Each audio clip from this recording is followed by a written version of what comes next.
These colorful birds may look like they belong in a zoo or on a ranch, but for residents in Copperas Cove's House Creek neighborhood, they become uninvited neighbors. Just like any other wild animal, they do have their dangers. City officials recently asked residents to stop feeding the peacocks as their population appears to be growing.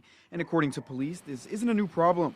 The birds have called this area home for decades. Probably about 2 decades ago, we had a citizen that lived just outside of the incorporated city limits, and he had these peacocks on his property. That person had passed away, and the peacocks escaped from the property, were released, made their way into what is now the House Creek North area. Since then, the birds have thrived, and while they may be beautiful, officials say people should remember they're still wild animals.